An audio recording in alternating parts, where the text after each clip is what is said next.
हिल यात्रा एक ऐसा पर्व है जो उत्तराखंड के कुमाऊं में पिथौरागढ़ जिले में मनाया जाता है। पहले के लोग बताते हैं कि ये एक मुखौटा नृत्य है। इसको जो पिथौरागढ़ जिले के थोकदार जिनको हम कहते हैं, कुमाऊं के महर भाइयों ने इसको नेपाल से इस नृत्य को युद्ध कला में अपनी जीत के वो यहाँ लाए हुए। और बेसिक तौर पे उत्तराखंड पिथौरागढ़ के अंदर 3 फेस में हम हिल यात्रा मनाते हैं। एक आप गुरंग घाटी में आज तो गुरंग में जो हिल यात्रा होती है वो हिरंजतल बेस्ड होती है। हिरंजतल मतलब रात में हम लोग हिरन का एक रूप निकालते हैं, भगवान शंकर का एक रूप वो भी है। और उसके बाद बाराबीसी क्षेत्र में वहाँ महाकाली के नाम से वो लोग निकालते हैं। और एक जो सोर जिसको हम पिथौरागढ़ कहते हैं, कुमोड़ में एक हिल यात्रा निकलती है जिसको हम लखिया भूत या लखिया बाबा के नाम से निकालते हैं। सबसे पहले तो मैं आपका अपने पूरे ग्रामवासियों की तरफ से बहुत बहुत हृदय से आभार व्यक्त करता हूँ और बहुत बहुत धन्यवाद है। और मैं साधुवाद देना चाहूँगा आपको कि हमारे पंचकोटी देवताओं के आप पर और आपका जितना भी सिस्टम आपके साथ काम कर रहा है उन सब पर उनकी कृपा बनी रहे। और आप जो हमारी चीज़ों को उजागर कर रहे हैं इसके लिए तो पुनः मैं आपका हृदय से धन्यवाद दे रहा हूँ। आज आप देखेंगे बहुत सुंदर सी झांकियाँ जिसमें आपको गलियाबल देखने को मिलेगा। उसके बाद एक नाइल हॉल मिलेगी, फिर उसके बाद ठुली हॉल मिलेगी। आपको एक अद्भुत और आकर्षक चीज़ लगेगी। हमारा जो राजा होता है क्षेत्र का, वो राजा दिखेगा आपको अपनी रानियों के साथ और बिल्कुल गाना बजाने के साथ वो लोग अपना आप पूरे फील्ड में उसको देखेंगे। और फिर आप हमारे छोटे छोटे बच्चे का उसमें प्ले देखेंगे जो कोई बाबा के रूप में होगा, कोई दही खिलाने वाला होगा, कोई जाल डालने वाला होगा, कोई घोड़े में बैठ के आया होगा। बहुत सारी चीज़ें आपको देखने को मिलेगी और बहुत आकर्षित करेंगे आपको अपने ऊपर। और जब उन बच्चों का प्ले देखेंगे ना, आपका दिल खुश हो जाएगा। आपको लगेगा कि हाँ, ये विरासत चलने वाली विरासत है, समाप्त होने वाली नहीं है।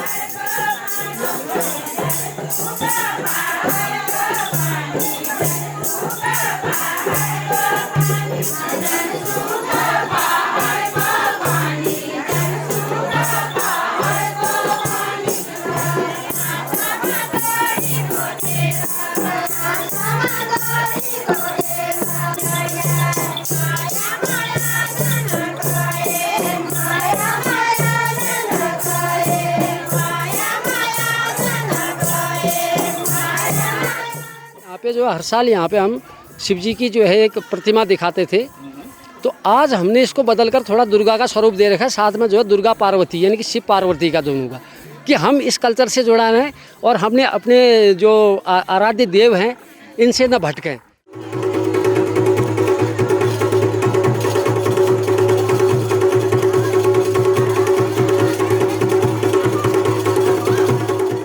हिल यात्रा बेसिकली हिल और गिल मतलब कह दें कि बारिश और कीचड़ का एक कॉम्बिनेशन है।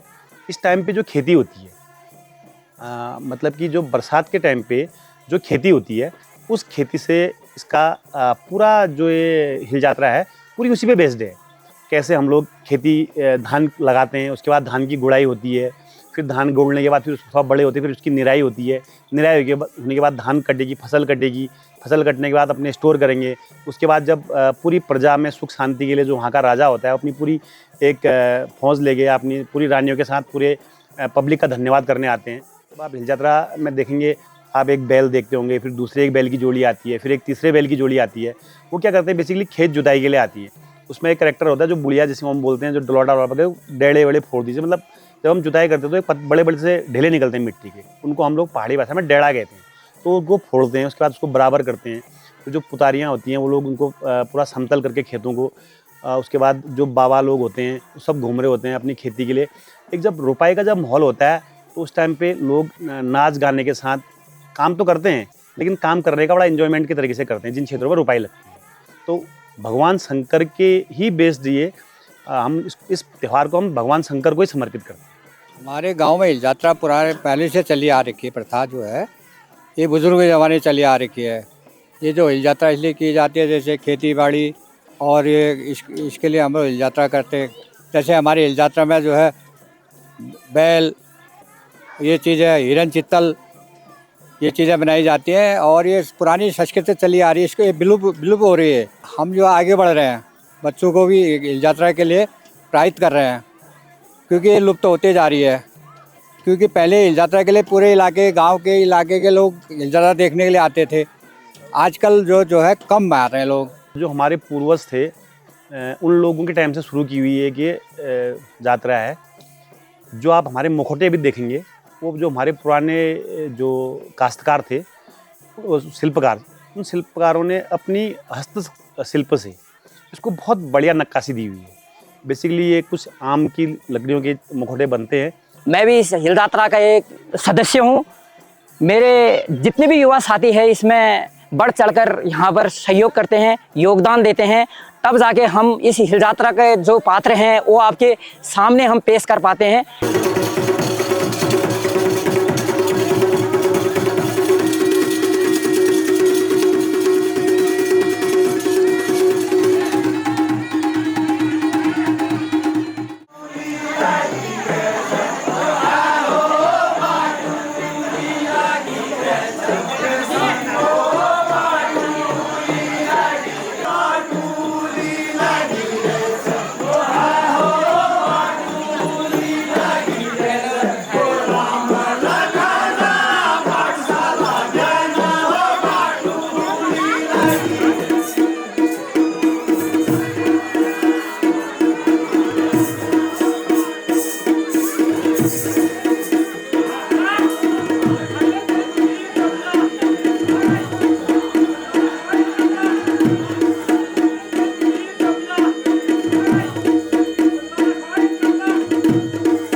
यात्रा जो हम लोग मनाते हैं, हमारे यहाँ एक गौरा महेश्वर, जिसको हम गमरा कहते हैं, बेसिकली वो गौरा माता और भगवान शंकर की उसे तो लोग बोलते हैं कि शादी है, लेकिन वो शादी नहीं है। हमारे जो लोग बताते हैं, गौरा माता को जब हम उसके घर बिठौला देने जाते हैं तो उसके बाद हम अपने पास लाते हैं। फिर जब महेश्वर, जिनको हम महेश्वर बिना कहते हैं, वो भगवान शंकर होते हैं। उसके बाद वो हमारे पास दूसरे दिन हम उनको लेके आते हैं। वो आते हैं अपनी पत्नी को बुलाने के लिए। 4-5 दिन वो हमारे पास रुकेंगे, फिर हम उनकी एक भव्य तरीके से विदाई करते हैं। कहीं ना कहीं भगवान शंकर से त्यौहार भी जुड़ा हुआ है। और बेसिकली अगर हम उसको देखें, भगवान शंकर से जब रिलेटिव इसको जोड़ते हैं, बेसिक जो हमारी पहाड़ों में खेती बाड़ी है उसकी सुख समृद्धि के लिए, अपनी जनता की खुशहाली के लिए ये पूजा की जाती है। नेक्स्ट जनरेशन, मुझे लगता है कुछ बहुत ऐसे बच्चे भी हैं हमारे पास जो अभी उभर रहे हैं, जिनको अपने कल्चर से, अपनी संस्कृति से लगाव है। और मुझे लगता है ये निरंतर चलता रहेगा। इसका एक सबसे बड़ा कारण मुझे जो पॉजिटिव पॉइंट लगता है वो लगता है, जो हमारे लोग एक टाइम पहले पहाड़ से प्लान करके बाहर चले गए थे, उन लोगों ने पहाड़ में कमबैक किया है। और जब वो लोग वापस आए ना, तो एक बहुत अच्छी चीज़ लेके आए हैं, अपने अंदर एक पॉजिटिव एनर्जी लेके आए हैं। और हमारी पहाड़ी संस्कृति के लिए उनके दिल में अथाह प्यार है, जो शायद मुझे लगता है हम लोगों के अंदर उतना प्यार नहीं। जो रिवर्स प्लान जिन लोगों ने किया है, उनके अंदर वो चीज़ें बहुत देखने को मिलती है। और मुझे लगता है कि वो लोग जो प्रयास करेंगे निकट भविष्य में, बहुत अच्छा करेंगे। कैसे बैल खेतों में काम करते हैं और कितने लोग लगे रहते हैं खेतों में, ऐसे उस चीज़ को दिखाने के लिए। और ये हरियाली का प्रतीक भी है एक।